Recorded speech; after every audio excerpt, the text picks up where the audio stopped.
All right, welcome back to the Old Grappler. My guest today is Ruben. I'm Castro's Full Service. What am I saying? Check. I'd like to say thank you to our sponsor, Castro's Pool Service and Repair. Phone number 209-675-5418. I am Castro's Pool Service and Repair. Thanks. The Old Grappler just awarded my blue belt. I've been coaching wrestling for about 14 years now. When I get in there, it is like everything just goes away. Like you're in there coaching on the mat for Jiu-Jitsu. It's a way of therapy. The Old Grappler. I'll let you introduce yourself. And let us know what belt rank you are, and then we'll get going. Yeah, man. Pull the mic closer. My name is Ruben. I'm 36. I'm a white belt. No stripes because I lost my belt. I've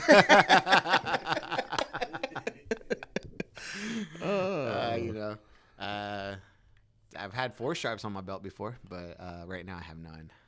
I tell people I got demoted because I suck so bad. Oh, jeez. I've been doing jiu-jitsu for a little over 2 years now. Started March of 2021, so like right after COVID and stuff like that. Yeah. Where do you train? Allied MMA down in Capitola. Nice. Yeah, I've been there for a while. My kids train there as well. They do just about everything though. Do kickboxing, jiu-jitsu. I do as well. I do a little bit of stand-up as well. Good. Muay Thai, kickboxing. See you in MMA soon. Yeah, maybe.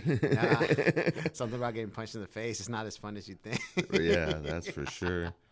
For sure. Yeah, so it's a lot of fun though. It's I started doing it after I used to work at the bank across the street, and Aaron, the owner, he's one of my customers.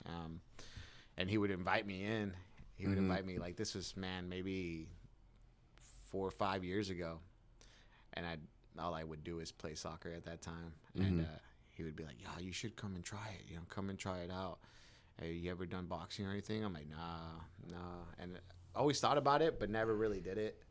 Right. And it's funny because I ended up listening to some Joe Rogan podcast, and I was like, "Ooh, jiu-jitsu, that sounds fun, man. I should try that out." And I hit up my boy. I was like, man, right after COVID, so I think I was the heaviest I'd ever been. I wasn't hitting the gym. I wasn't playing soccer. I was like 206, and that was like, man, maybe 35 pounds ago.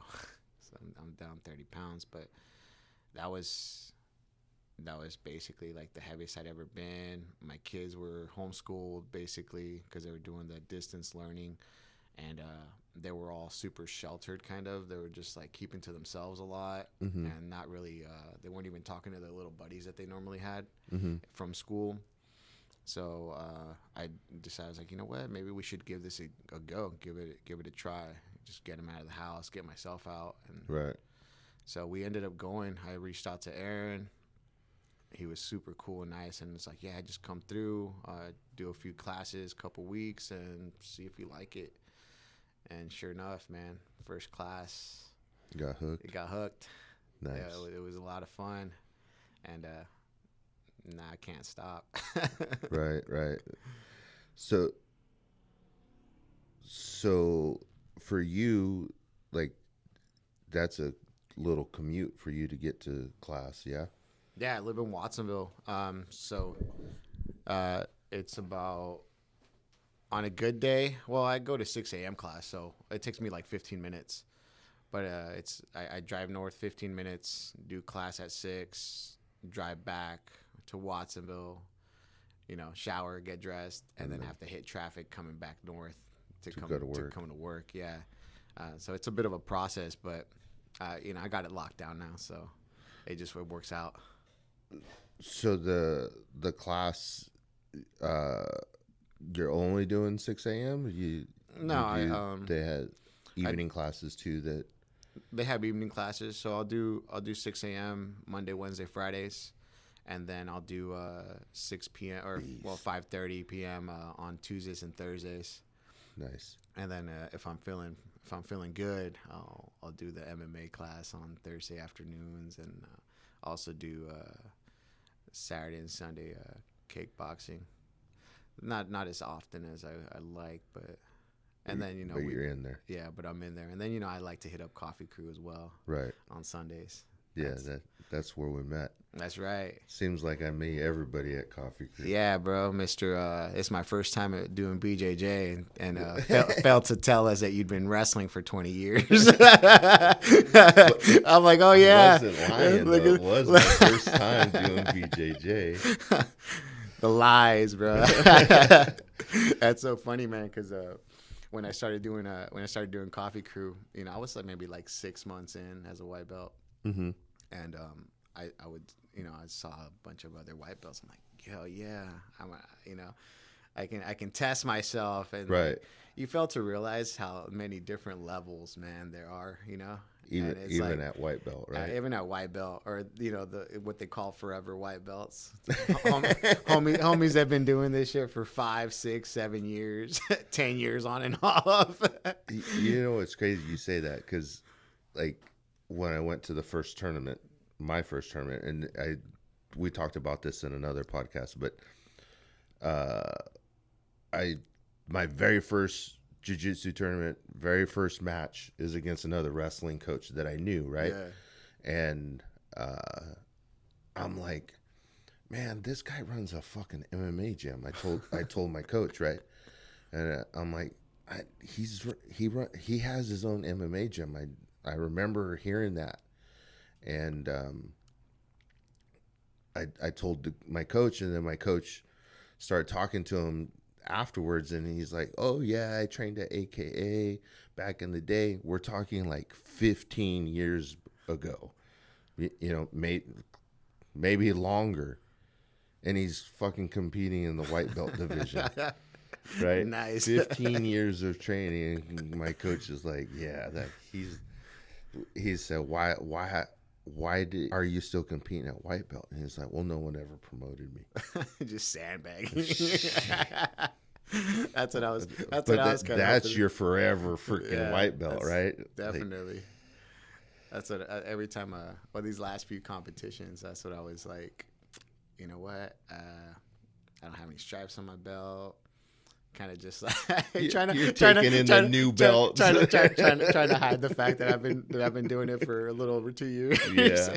And I was like, it doesn't really matter, because once you get on the mats, it feels like you've only been doing it for a week or two. Sometimes you get smashed, just I don't know, or stripes don't mean shit. So. That's funny. Because in our gym, our coach is not really big on the stripes. When we first started, he gave us a stripe, and I never got another stripe. And he hasn't handed out stripes. And then we're talking the other day, and he told everybody I'm not big on stripes at my gym where he got his black belt. Yeah. I guess they're not big on stripes, so that's kind of the culture that he's got brought in with, so he's like, just when you're ready, you'll get promoted. Yeah. Well, And we go, the last white belt tournament that I did, I get there, and there's a guy with 4 stripes on his white belt, and I'm like, okay, this guy's been training for a while. He's got that many stripes. He's got to be training for a while, right? Guy, I didn't have no stripes, but I have the wrestling, but the guy didn't do anything. He couldn't do anything, and I'm like, fucking stripes don't mean too much, do they? They don't, man. Because it doesn't matter if I feel like a 4-stripe white belt or not. I mean, I don't know. It's some days I feel really good, and some days I'm like, shit. I need to train more. There's days you're the hammer, and there's definitely days, sometimes weeks, months, that you're just the nail, right? Yeah, no, absolutely. I go through that too. We had some guys prepping for a tournament. We have one young guy, and he was prepping for a tournament that his dad was going to take him to. His dad trains at another gym, and the dad comes in, and he's a blue belt, and he's probably 160, 170 pounds. And that day, I couldn't do anything, and I'm twice his size, right? I'm like, just like, what the fuck is going on? Oh yeah. I was just a nail that night. He was better at everything that we were doing that night, and it is what it is. You chalk it up. Okay, I guess I got to get better at that. Yeah. There's days where you feel great, man, and you're flowing and you're doing things that you've been training and trying and drilling, and there's days where nothing works. You're just getting grounded and basically cross-faced all day. Yeah, no, but going back to the stripes, man, it's funny because I have two different coaches. Mm-hmm. I have, my morning coach is his name's Jeremy, and he doesn't believe in stripes. So he's like, stripes are for kids and black belts. And then my afternoon coach Ashok, he just got promoted, just got his black belt from Caltera. Mm-hmm. And he does the stripes, and yeah, I can see why, especially when you're beginning. Even as an adult, it feels nice to see some, or to be recognized and to know that you're making some kind of progression. Right. Because sometimes you don't look at the bigger picture. Like I just, for instance, myself, like I said, some days I feel great. I feel like, man, okay, I know some stuff. Mm-hmm. And other days I feel like I don't know shit. Yeah. But hindsight being 2020, if you look at the bigger picture, obviously from the time that I started to where I'm at today, there's a huge difference. Right. So there's a huge level of or change in level of progress when you look at it that way. But sometimes we're so hyper focused on the now that you don't take a step back to realize how much you've progressed and how much better you've gotten. Right. Even when you don't feel it. So, but yeah, I think I don't know. This getting the stripes feels nice. Yeah. It's funny because the last podcast we did was with Federico, and that was one of the things. Like he said he started jiu-jitsu, and he's going to classes and progressing, and then he gets the stripe, and he comes home, and he's just like showing his wife, like, look what I got the stripe, and he's like batshit crazy because he got the stripe, right? But for a lot of people, it is a sign of progression, right? Yeah. And I guess coming in from the wrestling world, there's no ranks in wrestling. You just keep working, and you just keep trying to master your skill, right? Yeah. So for me, like that, when we got the first stripe, it was cool. Like it was a group of us all got a stripe, and then like it just I didn't really pay any attention to it. Yeah. And I had a couple conversations with the coach, talking about belts, and I was like, man, it's just a stripe. Like, I'm gonna keep coming. I'm gonna keep training. I'm gonna keep trying to get better. And when it happens, it happens. And if it doesn't, it's not the end of the world. I'm gonna keep coming, right? Yeah. The thing is to be consistent, right? Keep showing up, keep training. So that and he's like, when I said that, he's all, exactly. That's what it needs to be. Like, don't worry about it because it's gonna happen when it happens. No, absolutely. And it's something that I definitely try to focus on. It's not, belts, ranks, and stripes and stuff like that. I'd be lying to you if I told you that that it's not a goal, right? That it's not something that you think about sometimes.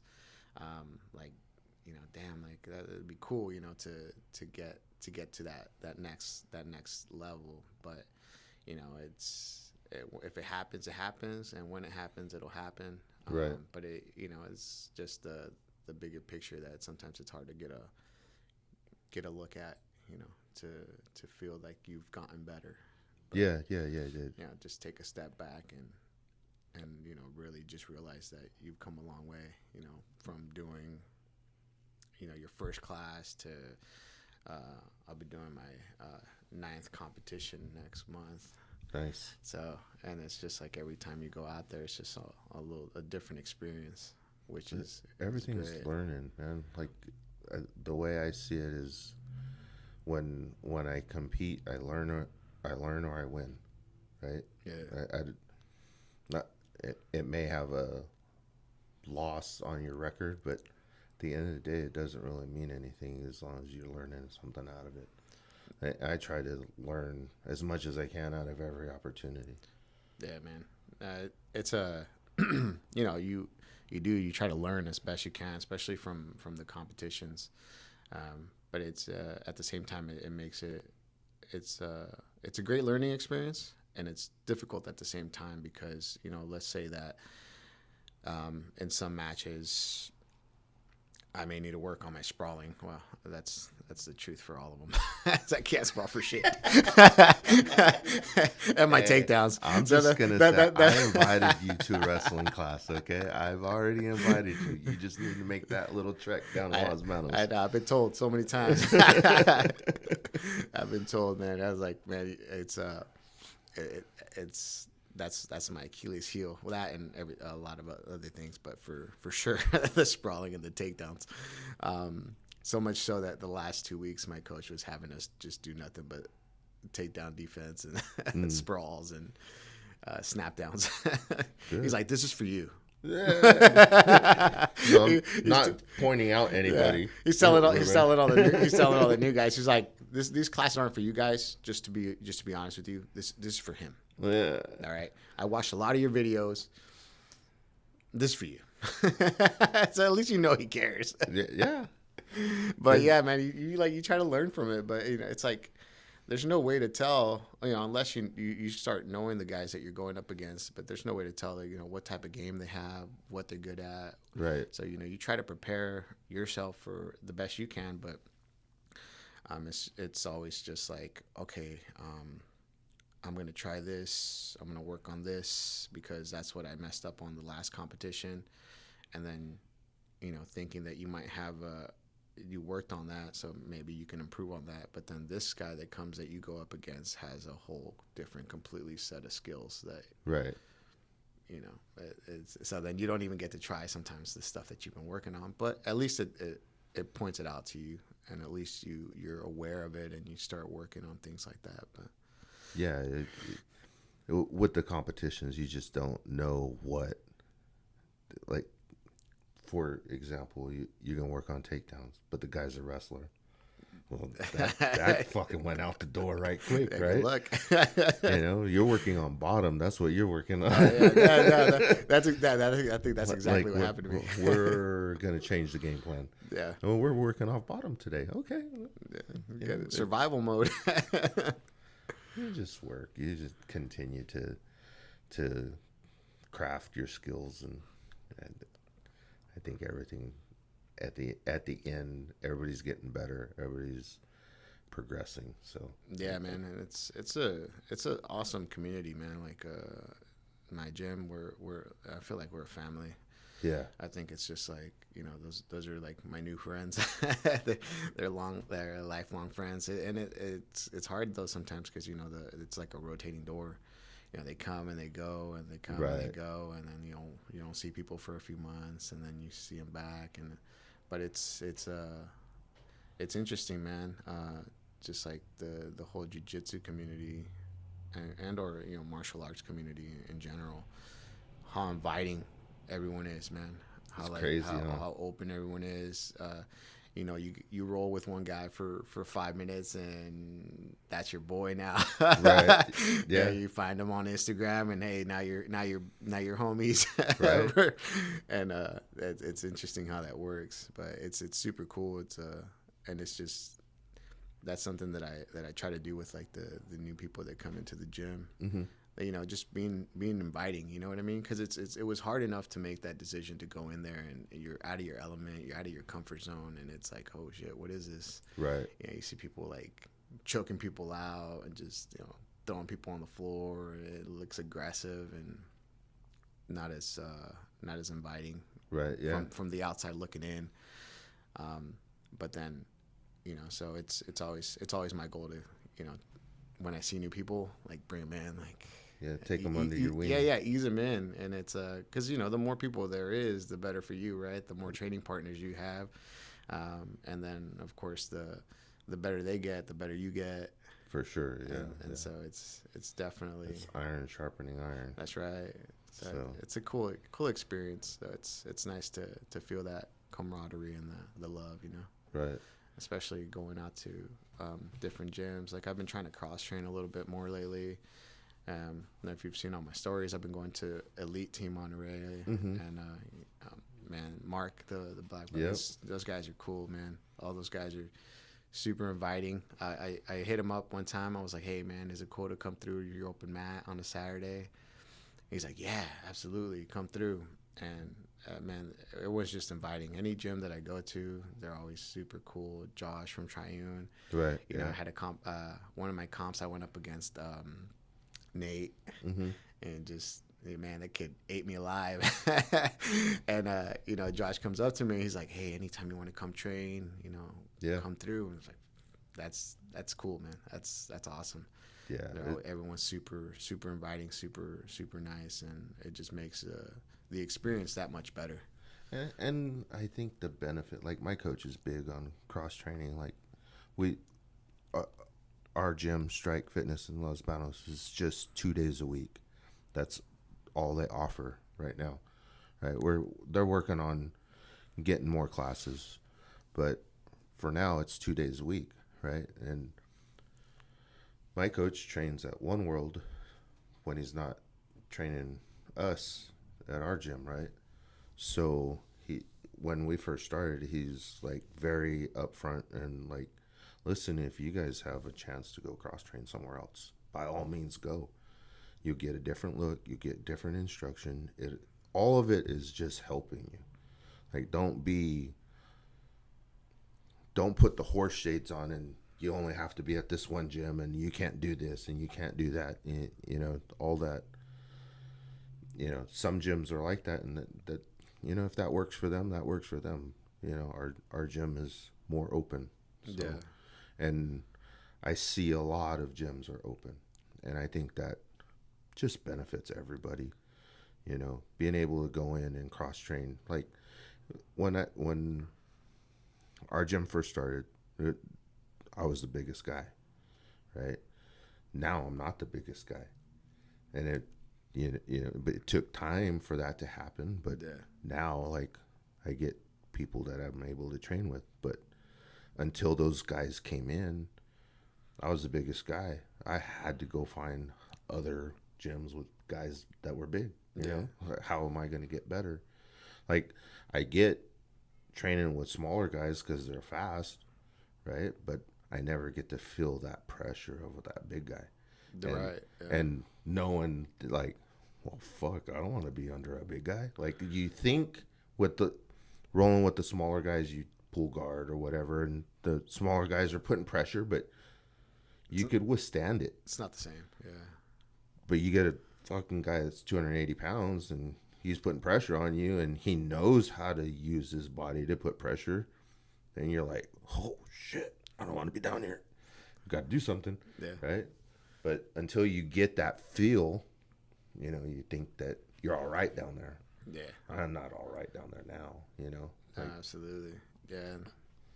That's the nice thing about a growing program, that to get more people in there that are, better or that are bigger, that are smaller, just different sizes. Because our gym is, our program's seems fairly new.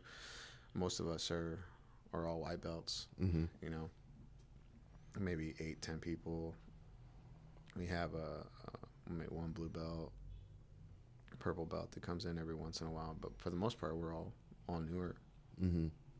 And it's good to cross train, and most of them do go to Coffee Crew with me, and which is great because it's one of those things where everyone, we always train together, so everyone knows each other's game in a way. And then sometimes there's things that I can definitely get away with, Right. going with newer guys that I can't necessarily get away with other people or, Right. or higher level guys. So that cross training is, it's absolutely, it's essential. It's a necessity. But that's where these like open mats come through, and they're a great experience too, because you get to go with just all sorts of different level, white, blue, That's the purple. I think that's one of the most beneficial, and like I'm super grateful for the opportunities that they give us with that. I would say 99.8% of everybody that's there will roll with anybody else. Oh yeah. Doesn't matter what belt level, if you're there if you started training last week and you went to open mat, someone there's going to roll with you, and someone there's going to see where you're at and start helping you. Oh yeah. You're going to get something out of it. You're not just going to go get smashed. It's crazy because like the first one I went to, just everybody was like, okay, he's green. They could tell, right? Everybody could tell if you're green or not. Oh yeah. Right? Whether you have stripes. If you have stripes, you're not necessarily green because you've been there. You kind of know basics and stuff. But someone that walks in with nothing on their belt, those guys they roll with whoever, and then they could tell. I don't know. I rolled with Santino like one of the first times, and Alex, and as soon as like in the middle of the roll, hey, you got to do this. Hey, you got to do that. Hey, you're making this mistake. Like, let's fix it. Yeah. You're not going to get that at your gym if you don't have anybody to work with, right? Yeah. Like, I don't have Santino and Alex are bigger guys than me. Like, I need those guys, right? And for them to take the time to stop what they're doing in the middle of a roll, what are they getting out of that roll? They're getting the size of me and me being the wrestling background, but jiu-jitsu background, they're smashing me, right? But I get the benefit, and hopefully I give them something. Yeah, of course. No, I think you do. I think it's just like everything. You help them, they help you. I feel the same way. If I'm rolling with the newer guy, and after that, I'll give him some tips. At least when I see it, the learning how to explain something and learning how to actually, in a way, teach, because obviously I don't want to try to teach anybody. I tell everyone do the opposite. Whatever I say, do the opposite. Yeah, but it does. It helps me anyways. If I can explain something to someone, it helps me understand it better. Mm-hmm. At least the idea behind the move, not necessarily the move or the details, but at least the concepts, right, of moving, switching hips, things of that nature. I think, like we were talking earlier about me being out for a couple months, right? Oh, yeah. I haven't missed a practice. I still go to practices. I still see the technique, and then I'll just float around the room, and where coach isn't, I'll be, and if they're having difficulties, I'll just kind of guide them through what he already said, Yeah. And I think that part, helps. Like, I can't do the technique right now, but I could help explain it. Maybe his terminology, the way he explained it, they didn't understand. And, people still hesitant to ask questions, right? I don't care. The coach is going to answer 50 questions of mine before I'm like, okay, I'm going to go do the technique, right? Like, yeah. I always have something I want to know, right? And it's just, can we do this? Like, can I don't know, the other night we're working on passing half guard, and the technique he was showing, I'm like, well, in that particular point, can we use the free leg to staple? And the question, I was asking it because in the demo, the two guys that were demoing, I seen that might be an opportunity. But then when I went and sat next to coach and I was like, can we do, and they were doing it, I'm like, okay, never mind. I answered my question, you know, but you got, I feel like you got to ask questions just to, there's going to be someone that has that question that doesn't feel comfortable. Yeah. Asking that question. Doesn't have the confidence yet to ask that question, you know?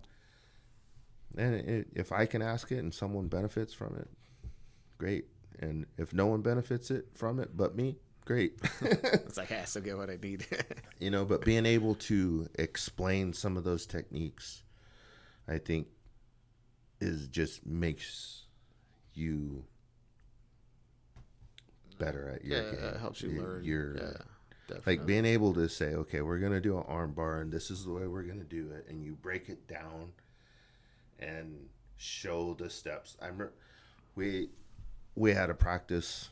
It's been a couple months already, but coach texts me. He's like, hey, I'm stuck in traffic. You need to get class going. Like, don't let class not start. Okay. So I'm like, okay, we can get all the warm up in. He's still not there. Okay, we're going basic stuff like arm bar swings. And then we had new people. And I'm like, fuck, those new people don't know how to do it. I have to explain it. Yeah. And then not athletic new people. So then you really got to focus on the details, right? Yeah. And by the end of it, they were able to get an arm bar. Was it the greatest? No. But it was their first day. Yeah. But I literally had 3 brand new people the day that he texted me and was like, get class going, I'm going to be late. And then, he shows up and like traffic must have been super bad that day because he showed up like maybe 20, 30 minutes left with class. And he's like, where are we at? I said, this is what we've done. This is where we're at. We got these new people. He's like, all right. And he took over. Yeah. But it's crazy. Definitely. I think it helps a lot when you're trying to explain something to someone that's brand new that doesn't know, let's say, what a shrimp is or what the benefit of it is or what the concept behind it is. Right. And then you try to you show them some of the warm-ups or some of the hip escapes. We've had some new people in our gym as well, and it's like once we start working, trying to explain, just the not the concepts, but maybe just explain some of the positions, so that they're familiar with like what a closed guard is, what is mount, what is side mount, what just half guard, exactly. Just the basic, the big principles, and then when you put them in side control, let them know like, oh, this, remember that shrimp escape that you were doing, that you were working on, where you get your hips out. This is where it comes into play to get and it helps you kind of. It does. It helps you understand it a little better yourself when you try to explain it to someone that's new. I mean, I'm new as well, but right. It does. It does help a lot to understand it. Makes you hyper focused on what you're teaching, and like if you're teaching, you're more than likely showing as an example, right? Yeah. Like we'll just say shrimping, right, or hip escapes. You can't just say, okay, this is what you're doing. You're moving your hips out. So you show them. Yeah, you give them an idea of why you're doing what you're doing. And like for the last, like I said, for the last couple months, I haven't been doing class. But when there's new people, I'm the one that takes the new person to the side and shows them hip escape, a forward hip escape, a hip escape to belly, a technical stand-up. And then once they do that with me for a couple rounds, then I give them back to coach and like, all right. But he'll come over and he'll check on them and see if they're ready to jump into the class. Oh, yeah. Ready? You're good. Oh, yeah, definitely. That's what we've been doing as well. And, I understand the whole being hurt. What messed up my ankle about 4 months ago, back in January, right before comp. I remember you taping it up at Coffee Crew. And the one strip, two strips of tape. It's like, yeah, that's not gonna do shit for you, but go for it. You got mat burn on here. Yeah, man, it's finally getting better, and I've been able to compete. But yeah, that's what coaches were saying. It's like, you're hurt, we understand, but still try to come through, and at least take in the technique. And sure enough, I was back in there. That got hurt on Thursday, back in there on that Saturday, at least watching my the team just do open mat there at the gym. And all I could do was be in half guard on my left side, right. most of the time, and don't touch my ankle. And that's what I did. And don't touch my ankle, please. And as soon as anyone grabbed my ankle, I was tapping. But yeah, I mean, it was just you do what you can do, and try not to focus too much on what you can't do, just to get you by. Yeah. But it's always, injuries are the good learning experience, I think. And injuries happen a lot in jiu-jitsu. I don't think there's ever been a time where I'm not like, damn, like my rib popped a couple times. My rib hurts from last week, probably overtraining. My ankle's getting better. I always got messed up toes. So always got something. It's crazy because, like, going through wrestling, you get banged up. I mean, we get banged up in jiu-jitsu, but never really stopped wrestling, right? And then, like we were talking earlier about the groin issue, right? Like that like really put me down. Like, I was barely able to walk. How the fuck was I gonna train? Yeah. Right? And I'm not a spring chicken anymore. So I told my coach, I said, listen, I'm gonna be here, but I'm not gonna do anything. I need to finally listen to that little angel on my side says, listen to what your fucking body's telling you. Like, you need to fucking stop. Yeah. You need to rest. You go to class, see what technique they're given, but stay off the fucking mat. That's hard. Don't fucking train, dude. Like, it's the hardest thing to tell yourself. Like, a month in, I got on the mat, like, little thing, I did a back step off of a Toriano. Okay, I'm done. Yeah, like you fucking swung the leg that has the groin issue, dumbass. So out again. And then like 2 weeks later, it felt better, so I got back on the mat, and like, it wasn't even anything I did really, right? But it was like another setback. So I'd like, all right, I'm done. I'm fucking not doing it. And I have not trained. It's been over a month. It's a hard thing to do, man, but I think it's important. And one of my coaches, Ashok, he tells me all the time. He's like, you know what, man, this is a life journey. You know what I mean? This is for as long as you can. It's a long journey. So definitely try not to. I think we're always so, just focused, short-sighted. You know what I mean? We just want to train. We just want to be out there. We want to try to get better. But it's like, just what's 1 or 2 or 3 months off for the rest of your life, if you look at it that way, as opposed to, oh damn, I'm not going to be training for 3 months. That sucks. Yeah. So it's always best to look at it that way. So like the doctor said a couple weeks, like a week and a half ago. So I was like, all right, I'm going to go back on Monday. Like, the hardest thing, we had fucking Coffee Crew at our gym this past Sunday. That's right, yeah. And like, I see 20 plus heads rolling, and I'm like walking around videotaping, like coaching our guys. But it's like, I'd love to be on the mat, but the body says it's not ready yet. So listen to the damn body, because like you said, it's better to be off for a month or 2 or whatever it is than to not be able to train anymore because you fucked yourself up. Yeah. So Hard-headed though. It's hard. It's easier said than done.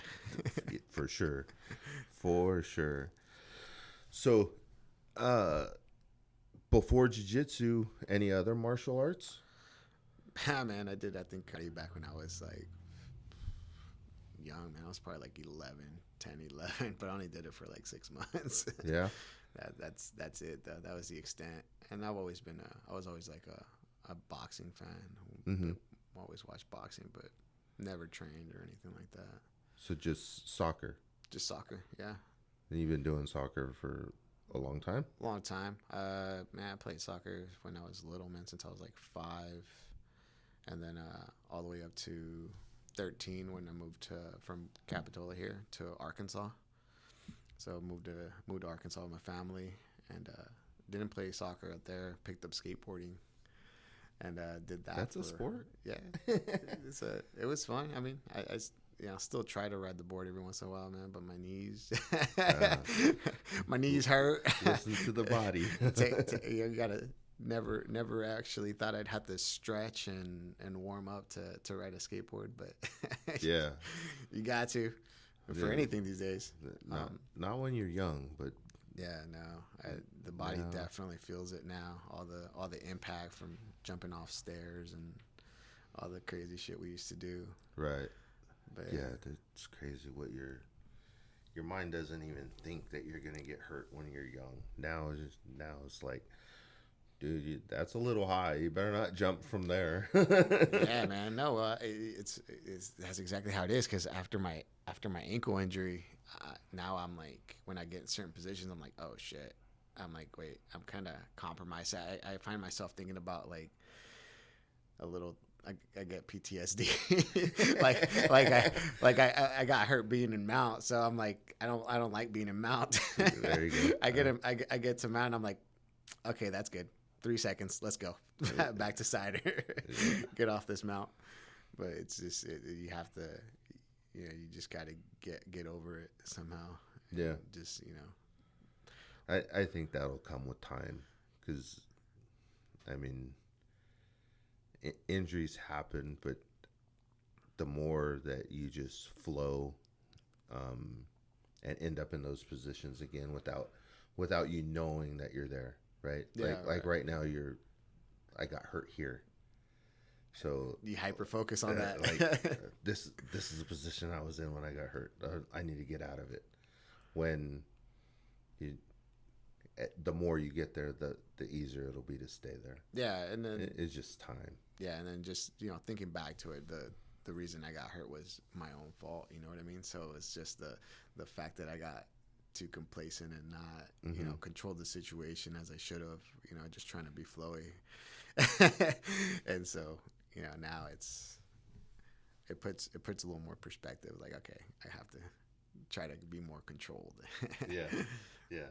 So you talked about competing. You said 9 competitions so far? I'll be doing, it'll be my 9th one, June 17th. I'm doing BJJ tour. But I did, the last, from April 15th to May 20-something? I don't remember. No, it just May, the middle of May. I did 3 competitions in like 4 weeks.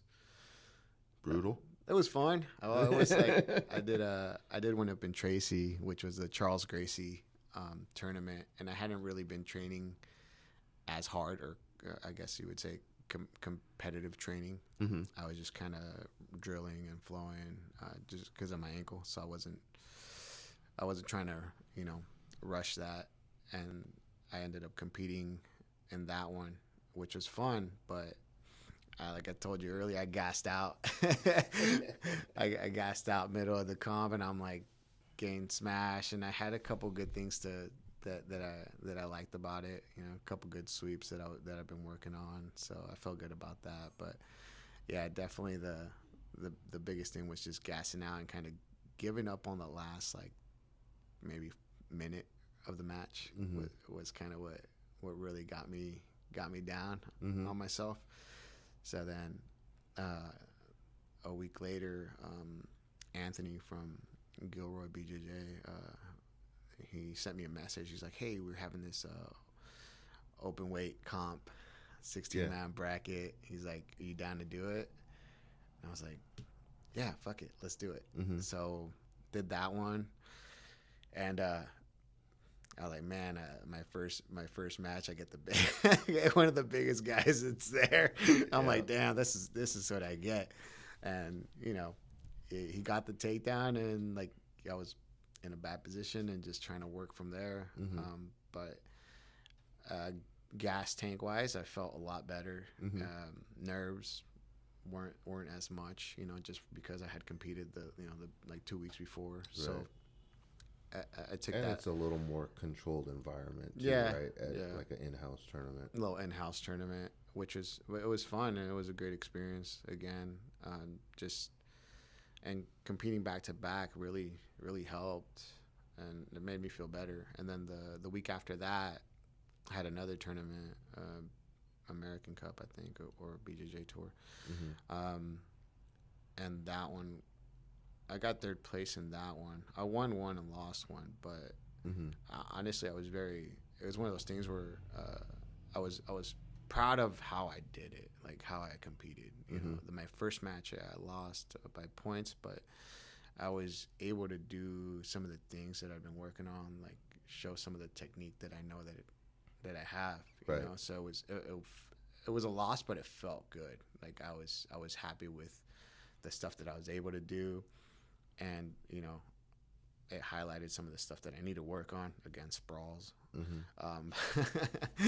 takedown defense, but all in all, man, I felt good getting into some of the positions that I really enjoy, like single leg X guard, getting some sweeps from there, learning to not stay in a position or not be complacent with staying in positions. I think sometimes that happens, is that we stay, especially when we train at our gyms, we kind of get put in these bad positions, and we've been there so long and been doing it for so been in bad positions for a good while that you just kind of get comfortable in them. And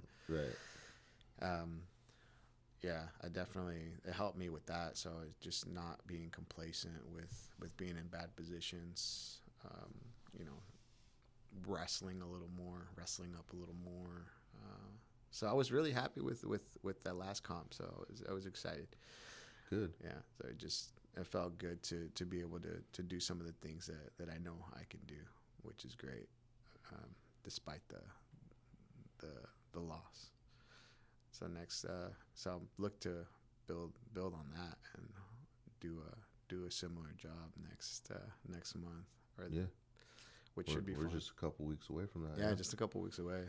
Yeah, so it should be fun, man. I just the nerves. It's funny. You would think that the nerves kind of subside a little bit. You think to yourself, "Oh, you've done this before, plenty of times." But you still get a little nervous. You still get that little adrenaline going, and it's funny because like fun. Everybody's different with that, right? Yeah. Like some people are like super nervous. Some people are barely nervous. I don't get nervous. I for whatever reason. Yeah. I just put music on. I walk around, warm up, and then let's go. That's funny. I think that my very first competition that I did, I was like 6-7 months into training, and I did Jiu-Jitsu World League. And I think one of the biggest things was I wasn't nervous. I wasn't nervous at all in that competition. I mean, I got smashed, got my ass beat both times, but I wasn't nervous. And maybe I felt like that was something that maybe if I was a little bit more nervous, maybe I would have been more engaging. I don't know. It was interesting. I didn't get that adrenaline dump that people talk about. Right. That first comp. Now my second competition, I started off.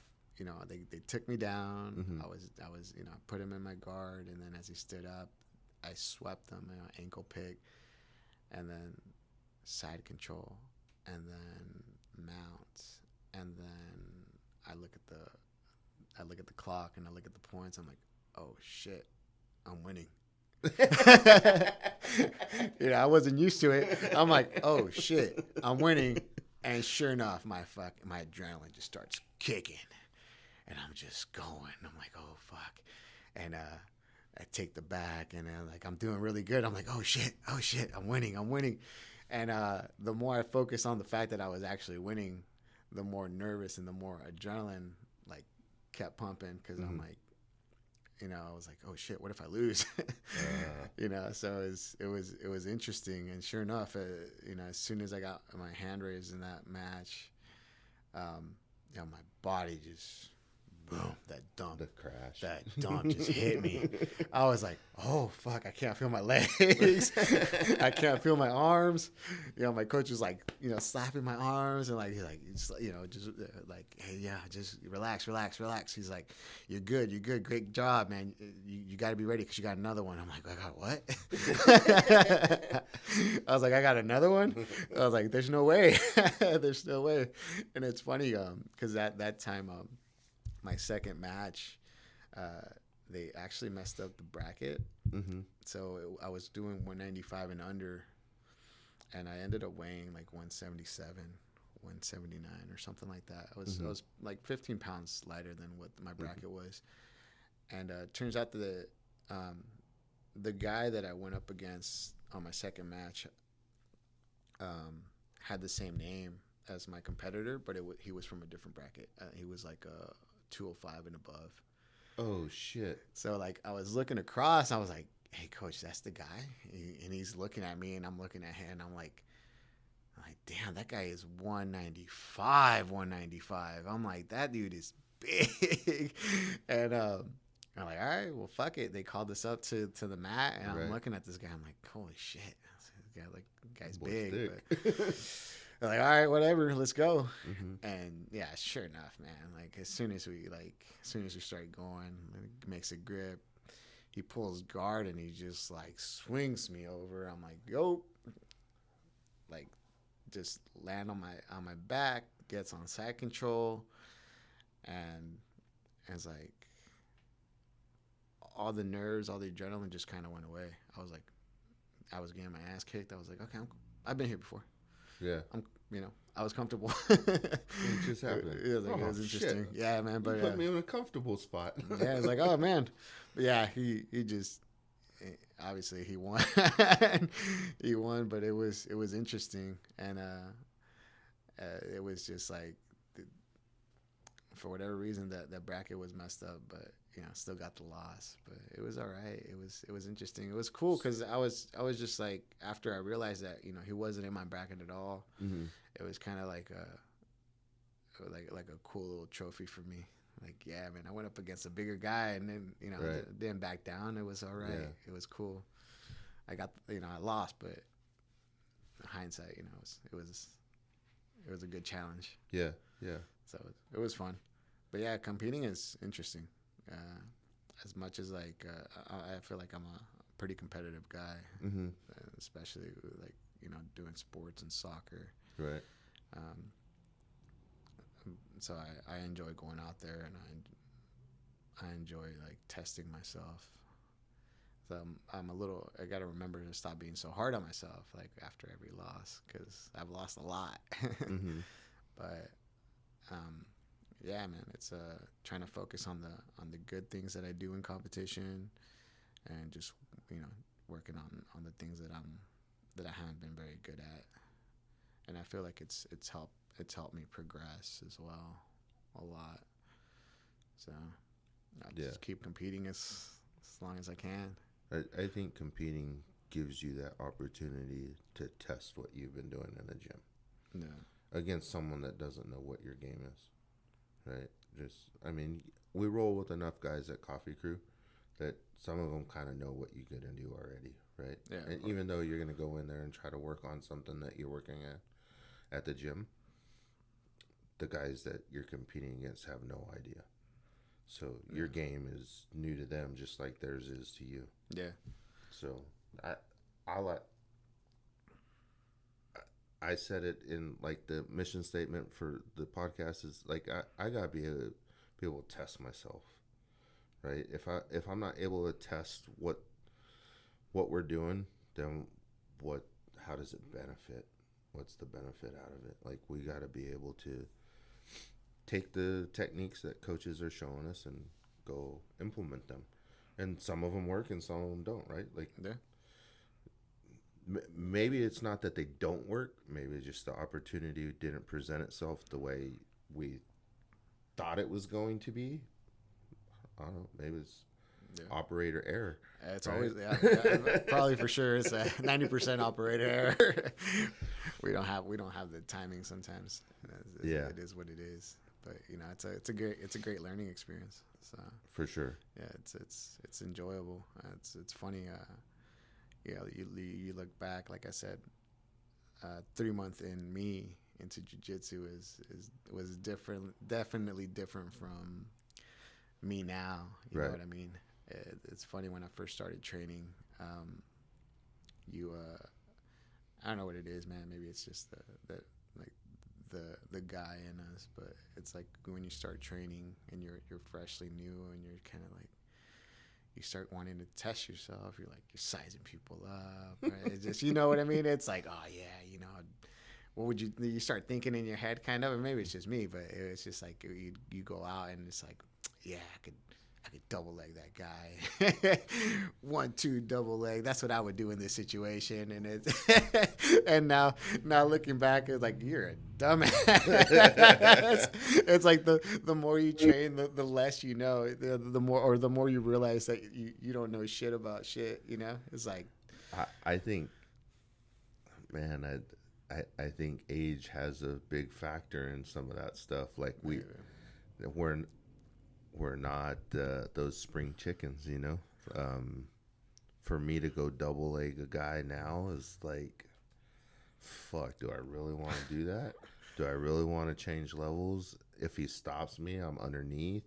yeah, Like, fuck that, right? Like, I'd rather play the heavy on the head snap down game yeah. that puts me on top, right? If it goes bad, I just back myself out of that situation. But fuck, And that's all experience right there, though. That's just the experience that you've gained. you know what it is, but it isn't, right? Like I'm saying that now, but I did an open mat or in-house tournament, blue belt, purple belt, right? I was the white belt, right? It was no gi, right? At my coach's gym at One World in Fremont, and I go in and I have blue belt first. I lost that match in a armbar shootout, right? But I try to shoot a single leg and end up underneath him, and then the walls were considered in bounds, so he had me pushed up against the wall, which he was forcing his weight into me, which benefited me, right? I ended up coming out on top out of that situation, but before I secured the takedown, time ran out. So we ended up in a shootout, right? The armbar shootout, and I lost that. Purple belt, right? So the purple belt, we're going down to, there's like 30 seconds left. And I'm like, well, fuck, I need to make something happen, right? So looking back at it now, I didn't really set it up the way I should have. I shot from space. I didn't gauge the distance right. I shoot a double. I don't get it. He ends up putting a leg in, getting one hook, and then like in the scramble, he gets the other hook, right? I lose on points. I'm like, fuck. Pro belt's 26. The blue belt was 29. Fuck, I'm 49 now, right? Yeah. And I'm like, looking back, like, maybe don't fucking shoot anymore, dude. Like, play your underhook game. Play your snap down game. Play your old man game. Play fucking top wrestling to jiu-jitsu. Don't play underneath to the legs to jiu-jitsu, because two instances, the one instant, it may, if there was more time, maybe I would have got that, right? Who knows? Yeah. He could have changed position and maybe I wouldn't have. But the pro belt, I mean, both those guys are fucking 20 years younger than me. Yeah, it's definitely an advantage. I'm like, fuck. All right. Yeah, man. But that's that. Like you said, that's just experience. You know it now more so than ever, right? Now you know what you want when you compete. You don't want to go down and I put yourself in a bad situation. But I don't play I won't. At least I don't think I will now. No, learning from that, I don't think I'll shoot in a competition. Yeah. I'll use something else, but I'm not trying to put myself under, you know. Yeah, that's what I tell myself every competition, but I'm hard-headed. I'm like, yeah, I won't do that again, and there you go. Well, it's hard. Like, I've been in,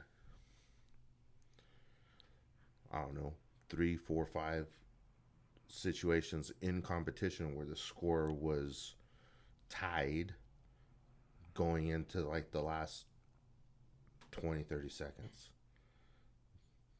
I've never let it go to, okay, it's tied at the end of the time ran out. Yeah. Right? I've always like, well, fuck, I need to make something happen. I need to score. Right? And those situations, I've lost in 3 of those situations. I'm well, maybe I shouldn't shoot. Putting yourself under pressure, making yourself making myself force something that's not there, possibly isn't there. Yeah, you know, like, could they have been there? Maybe. Hail Mary. Maybe. Yeah, Hail Mary, but didn't work. So back to the drawing board. Yeah.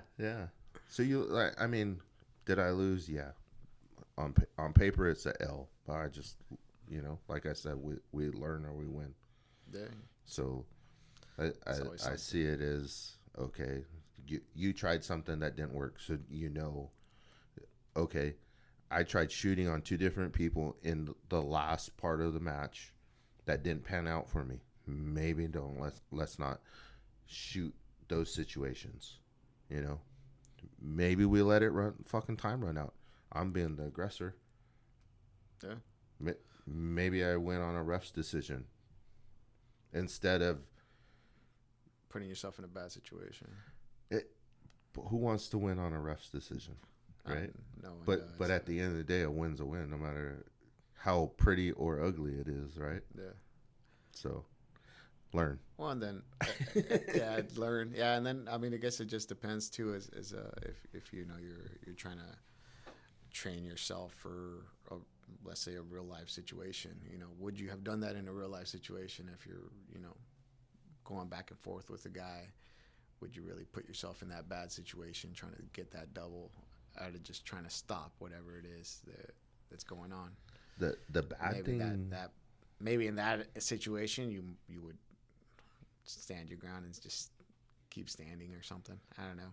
Yeah, the bad thing is you just don't know who trains. Oh no, never, man. You don't know. Right? You don't know what you don't know. So, I feel confident enough in my wrestling that if I had to, you know, I would try to use it. But at the same token, you know, I've done one of those MMA classes, and, you know, half your wrestling goes out the fucking window once you start getting punched. Oh, absolutely. And, you know, the same thing for jiu-jitsu, right? Like, the levels that you think you are, once you're getting punched, you're not that level anymore, because now you're worried about that. Yeah, what'd you say earlier? Getting hit in the face is not so cool anymore, it's right? Not as fun, man.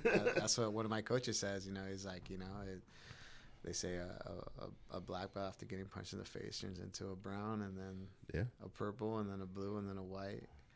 And then, you know, and so on and so forth. You know, it's like, well, shit, I'm a white belt. Yeah. I can't afford getting punched in the face. Yeah.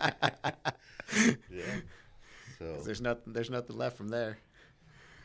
Yeah. Unless I lose stripes. Well, you already done that. I already did that. Take the belts away from you. It's like, go play soccer. So, competing, you're going to compete again here soon. Preference, gi, no gi? Man, I've only competed in gi. I haven't competed in no-gi. For some reason, it's a little scary for me. I mean, I've trained no-gi. I like it. I enjoy it. It's a lot of fun, man. But man, I don't know. What makes you nervous about it? Man, just getting the damn wrestler, dude. Getting the dude that just picks you up and smashes you. I don't know.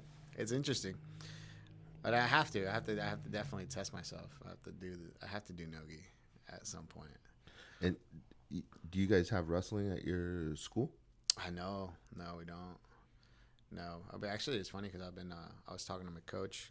I've been going, like I said earlier, I've been going to Elite, and they have with Mark. Yeah, with Mark, and they have a wrestling session on Thursday. So I'm gonna start trying to hit that. I'm gonna start hitting that up. Yeah, just to get more comfortable. But you know, it's cool because my coaches encourage it as well. They're like, yeah, definitely. He's like, you should go. I was talking to him because it's my afternoon coach, Ashok, and I'm like, hey, well, that kind of takes time from me being able to train on Thursdays here. He's like, nah, man, you should do it. And so it's very encouraging, and that's cool. It's cool. It's cool to have that. So yeah, definitely need to pick up my wrestling game. It's cool. Improve that. Like for our gym, we're kind of like your gym, right? We have Muay Thai, we have boxing, we have Jiu-Jitsu, we have wrestling. So they've been pushing the wrestling to the kids, and you know we have an adult class wrestling as well. And our Jiu-Jitsu coach, the other night we had the new guy in. He's like, so what'd you think with the Jiu-Jitsu? And he's like, oh yeah, I really liked it. Like, it was cool. I'm gonna come back. He's like, if you're gonna come to Jiu-Jitsu, you need to go to his class too. You need to go to the wrestling class. And they'll help each other. Oh yeah, for sure. So yeah. I mean, if the opportunity's there, I would highly recommend getting that. Oh, absolutely. In there as well. We see it, right? We've been training a bit, so we see it, the difference, you know, when it's a wrestler coming in, whether they have no jiu-jitsu background, you know, right. They still have the upper hand, you know, takedowns and things like that, and the maybe control. pinning you, the control. And then just depending on how skilled you are off your back, then that's when it turns a little bit. But it's they definitely have a head start when they start, you know, the wrestlers do. Right. So it's absolutely helpful and needed, I think. It is and it isn't in the aspects of the head start part. Like, they just have mat awareness, right? Yeah. Body control, where a new guy doesn't have that. But what, you know, you said it a little while ago, you don't know what you don't know, right? Me as the wrestler coming in, I had great body control, knew how to shift my weight when I needed to.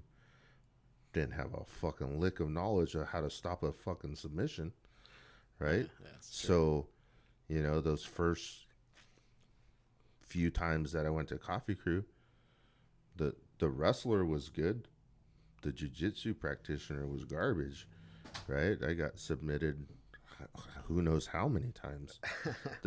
But that's the, you know, the wrestling part of it is a big help.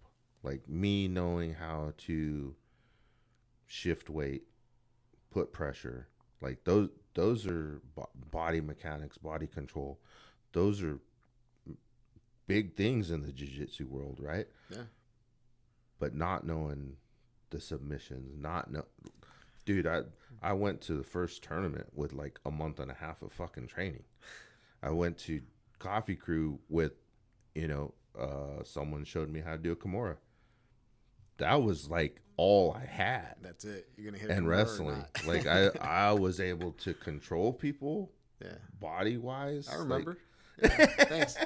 Yeah. But you know, if I didn't get the Kimura, I was fucked because I didn't have anything else. Right? You had other stuff, man. Yeah. Had a motherfucker I had tap pressure. Yeah, I had a motherfucker tap into a crossface. And you know, that's crazy that you say that, because that particular thing that I do with that crossface, people are like, I did it to a blue belt. We went to open mat at San Lorenzo, and I got that same thing, crossface and hook in the armpit, right? And I guess you could say from experience, right? It's kind of like a neck crank, I guess. Something. So it's not comfortable. But my whole goal out of that was to get you to turn so I could have your back. Yeah. Right? It's an opportunity. It gives you, I give you the space. I have you positioned to your only exit out of that, the only door is to turn. Yeah, it's either you're turning more into the crossface or you're giving your back. Well, either you're tapping or you're turning, right? Exactly. And it was like, when I first started doing it, it was nothing that to tap anybody. It was, I want you to turn that way so that I could get your back. Yeah, just control. Yeah, just control. And I don't know. It's probably a half a dozen guys that I've done that to and have tapped to it. And I'm like, okay, but it's like, I show my coach what I did, right? And he's like, don't fucking do that. That doesn't work. But I'm using it for them to turn. He's like, no, it doesn't work. And I'm like, but coach, they tapped out to it. Give a fuck if they tapped out to it. Don't do that again. Don't do, like, he wants to use technique, and I get it. And yeah, but yeah, if it works, it works, man. It's mostly crazy on the because lower I belts. try not to do it, but no, it's control. Yeah, it's right? Definitely control. Like, I've had some higher belts in that same position, and they're like, I needed to give up my back to get out of that, because that would, like what you're saying, was uncomfortable, right? Yeah, definitely.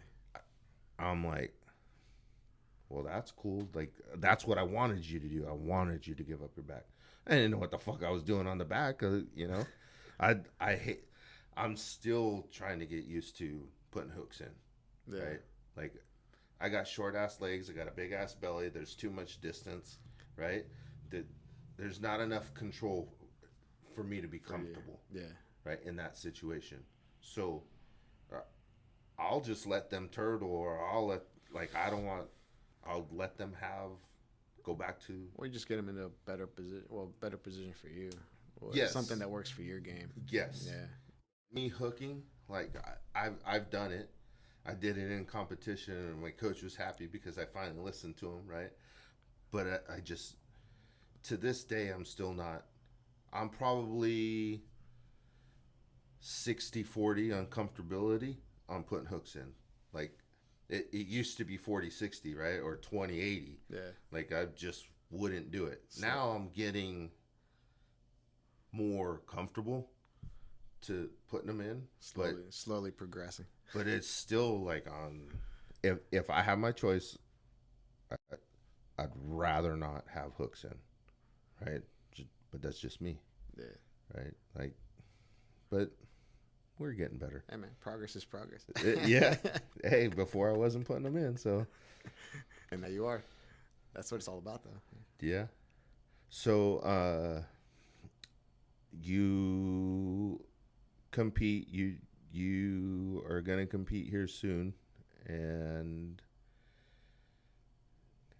we need to get you into a no-gi comp. With time. Yeah, no, definitely. Yeah, before. It's on the list. So, I mean, you got your Snuggle Crew lifestyle products out there, and they're like mainly no-gi stuff. Yeah, it's just like, So it's like fight gear. You got the fight shorts, you I got the rashies. got the fight shorts and rash guards, and So- that I wear under my gi. Yeah, but see, in no-gi, then you're marketing. All right, I gotta Right? go. I You're gotta advertising. go to the people. Yeah. So, if you're putting that out there, you're wearing it to the competitions. That's advertisement. You pay for your tournament with advertisement. You pay, It's all write-offs. Yeah, come on. You gotta look at the big picture. That's true. No, yeah. I mean, I like I said, I enjoy nogi. I like it. I just haven't gotten the courage to actually sign up for it. That It'll come. definitely have to. It'll happen. It's just like definitely gi. experience. It's just like gi, just without it. No grips. I've seen A lot slippery. Maybe it's the footlocks that get me. maybe that's what I'm scared of. For me, it's you not having control of my body, like with the gi, right? Like the gi, you grab lapels, and then now it's another avenue that I have to work around to get to where I want to be. Yeah. In no gi, you can't fucking grab anything, right? The only Like, guy that shows up grab, to open mat without a gi over here. Not anymore. The only guy. I showed wear up the gi. Showed up once, and 2 rolls into open mat, he takes it off. I wear the gi now. Not my coach put his foot down. He's like, "Hey, that's it. You need to fucking wear the gi." So you Like, gotta wear your belt. Yeah. Yep. So, the Snuggle Crew stuff. How'd that get started? Man, that's something I wanted to venture into something like a clothing brand type thing, and then always had something in my mind of doing it.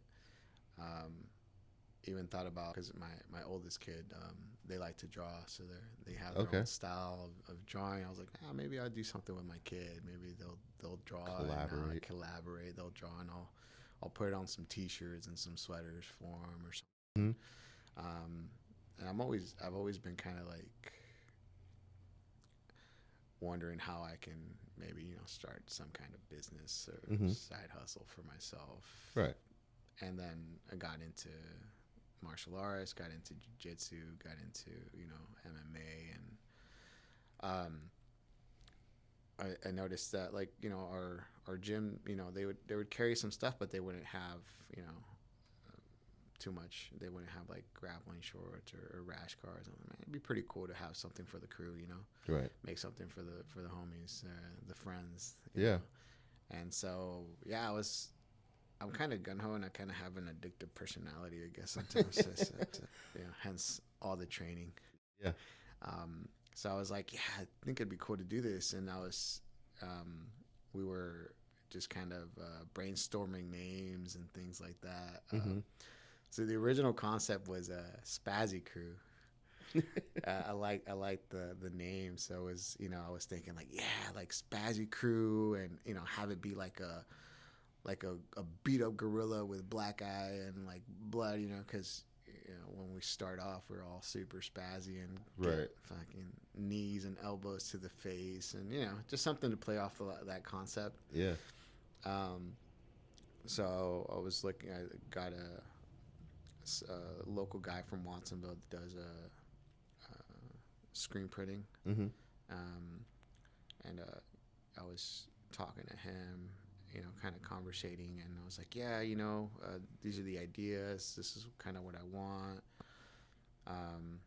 And he came up with the design. So he came up with the gorilla with the gi. So I was pretty sick. I was pretty stoked on that. But then I had to, I did some searching. We did some searching. My girlfriend Sandy and I were looking at like names, because turns out that in the Urban Dictionary, Spazzy Crew is like a derogatory term for gay people. And I was like, well, Okay. I was like, well, damn, Jesse, there's something yeah, for you. yeah, can't do that. I was like, that's not a good way to get started. So then I started, we started kind of playing around. It's like, I would have never fucking thought to look in the fucking Urban Dictionary. oh man, you Google and everything comes up in Google. So I was like, you know what, man, like, Maybe snuggle. We like to snuggle, Yeah. So that's how that came about. Just had to change it up, and I like the snuggle crew. It sounds cute and cuddly, but With some chokes. with some chokes. There you go. How's that going? It's going well, man. Like all the friends and all the guys from Open Mat, they're all super supportive and always giving me feedback. And, Yeah. Cool. You bought a rash guard from me, and everybody always supports the community, which is Right. awesome, which is great. And honestly, man, We gotta work on that model though, man. I don't know. I have one model, man, and he's free. You don't charge me a thing. He's the right price. He's the right price. So, yeah, man, he's not the best looking, man, but he's definitely He's the one I can afford. He's the one I can afford. And dude, that's hilarious that you put that underneath in your little post. Like this is the only model I can afford. He's not the greatest, but this the one. It's not the greatest. Like yeah, definitely. That was hilarious. Yeah, but it's fun. I like it. I just want to make a good product, Yeah. just that people can wear and use, and something that they're happy with. So Right. Yeah, I mean, when I seen it, I was like, oh, that's cool, and like you sold out of the first stuff. I'm like, shit, all right. And then I'm like, you got this size? Yeah. And then no, it's gone. yeah, I'm like, man, shit, it is. all right. Yeah. The bigger sizes. That's probably the hardest part, is just trying to figure out like what sizes to get each thing. Mm-hmm. It's super difficult, kind of don't know what's gonna sell, what's not gonna sell. Right. So yeah, the last thing you want to do is buy a X amount of inventory and then have it laying 20 around. of this one size sitting there because no one's buying it. Yeah, so that's the biggest thing. It's just the sizes. So I always get smaller batches, hence the selling out. Mm-hmm. I get smaller batches and things like that. And but it's better to sell out than to have it sitting there. yeah, that's true. You could always order again. Yeah, and that's what we've been doing. So it's basically whatever I sell, I just put that back in and get some more stuff of. That's cool. Rash guards, fight shorts. Everyone likes the fight shorts, which is cool. And it's cool to see people like around and wearing your stuff. Right. It's awesome. Because it's just like a fun project that I wanted to do. Just a little side hustle. A little side hustle.